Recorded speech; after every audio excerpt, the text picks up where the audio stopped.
Good afternoon. Thank you very much for inviting me.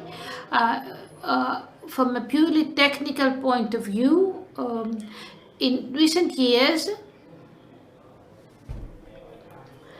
we have had announcements in the digital press, but also in the printed press regarding the change of call for tenders and the future. cosmoONE has a 20 years experience in tendering procedures and has also undertaken to organize call for tenders and procurement procedures for the stock exchange and mainly for natural gas.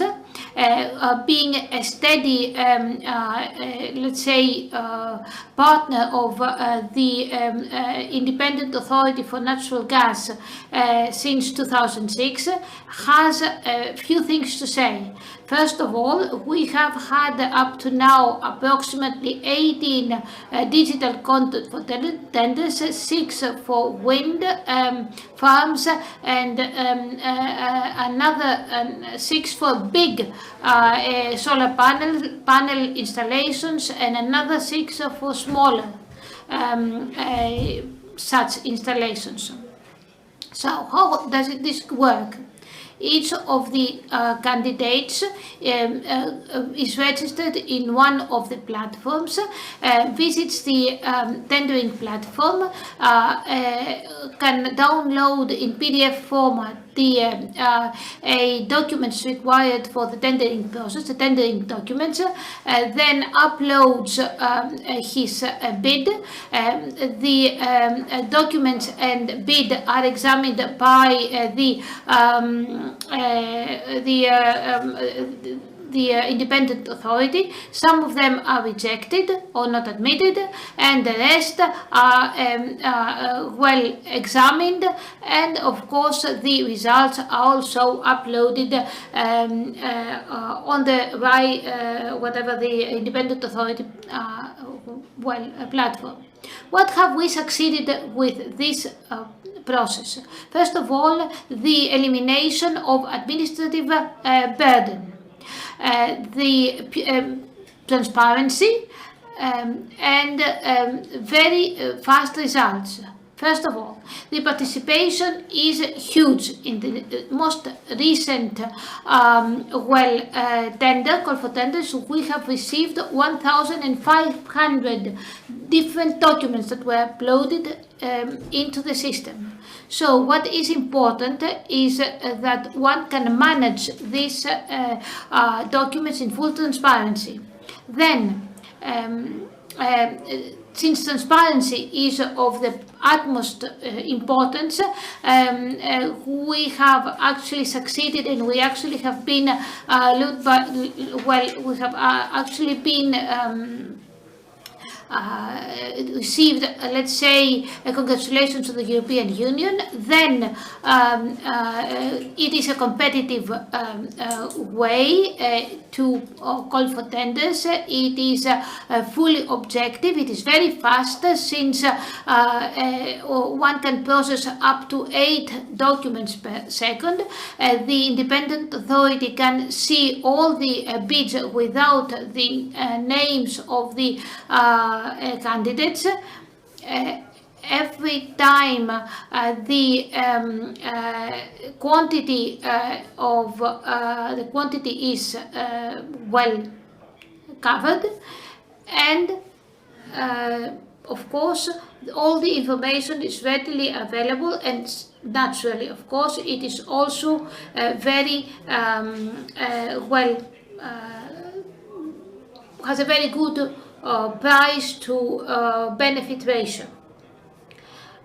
Now, I have to say that in this graph you can see the most recent prices provided by each of the candidates for solar and for wind energy. You see that the orange dots, which were the best prices for wind energy, stopped 5 minutes after the beginning of the tendering procedures because they could not follow up, whereas the solar bids continued. What was the result?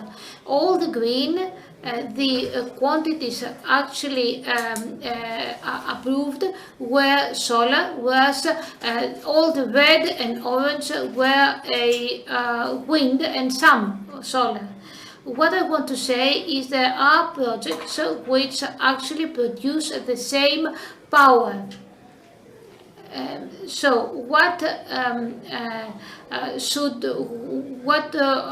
is our concerns?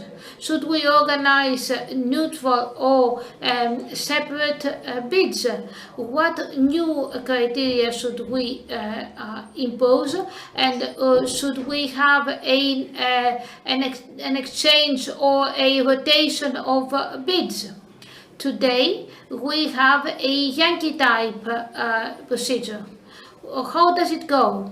Everyone begins from one single price. They start absorbing the available quantity, and when it is absorbed, the next one has to give a lower price, to bid for a lower price in order to go into and participate in the procedure. The auction stops when the price can go no lower, or when the time expires, the deadline expires. The deadline is approximately 30 minutes. At the end, we get the final results regarding the assigned quantities. Now, what is good about it is that all the participants can see at any time the available quantities, whether they're bidding or not, and the bidders that are on top. Usually, when equal quantities are offered, the lowest price is preferred, and when the quantity and price are equal, what decides the decisive factor is time. We also have included a proxy bidding and automatic bidding, which means that any bidder can fix the lowest price and allow the system to bid it itself until this price is reached. So this scenario actually promotes strategic moves on behalf of the candidates. An alternative scenario is to use, instead of a falling price and descending price, a stable, fixed, let's say, low price. And at given intervals, allow the system to increase the price by a certain amount. So at a specific point in time, this price becomes profitable for certain parties who actually can bid and get a quantity. And of course, this allows anyone to bid, because if the quantities are well committed from the first moment, there's no more reason to participate in such a procedure. So this scenario is the only one which does not classify the offers. It takes it doesn't take the quantity into respect, but only the time and the offer. It is a very simple scenario because one waits the appropriate moment, the appropriate price, therefore, to bid, and is quite suitable when we have huge numbers of participants. So such an auction can be, for example, organized for 2,000 participants for a specific solar project. And we're going to the third case, let's say. Both in this case and in the American model, we could use quotas, but this would not affect the competition at all, because each bidder, each participant actually sees his or her own quantity, and there are no big differences. The Japanese auction is an auction in cycles, in rounds. It has to be very well planned from the beginning. Actually, a number of rounds or cycles is determined from the beginning, and at the end of each round, a piece of information is extracted. For example, the classification, the prices, the classification and the prices and the bidders, and at the end of the final round, we have the final allocation of the quantity.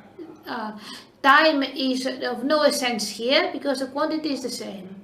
The competition is, let's say, formulated depending on the available data, but the issue is that closed envelopes have to be submitted, and this may, let's say, may create circumstances that favor loss of transparency or even not so legal procedures. Since time is not of the essence, these, let's say, bids have to also be, all bids have to be satisfied, even if there is no quantity. And if we go to the sealed bid, one bid by each candidate, a specific time they have to submit it, no information about the competition, and of course allocation and commitment is done at the end. Time is of no essence here too. There's also there's no need to classify depending on when each of the bids has been deposited. The process of the single sealed envelope has good and let's say less good qualities, pros and cons. One of the ways in which to proceed is by a draw, but it's not always easy to do that. So to wrap it up, calls for tenders and procurement procedures are also based on science. The Nobel of Economy in 2020 was awarded to two university experts that developed actually a novel way to do calls for tenders and procurement procedures. They said actually that the procedures differ regarding the process and the type. The type is how many participants, how many offers, and when these offers or bids are renewed, and the way the winners are announced. So Each, what they say is that offers are deposited on the basis of two things. The priming value, that is how much the price can go down depending on the value of the specific contract, and the value of the value depending on how this value changes according to the others offers. Sealed bid, the sealed bids actually have no such qualities, and therefore they are not procurement procedure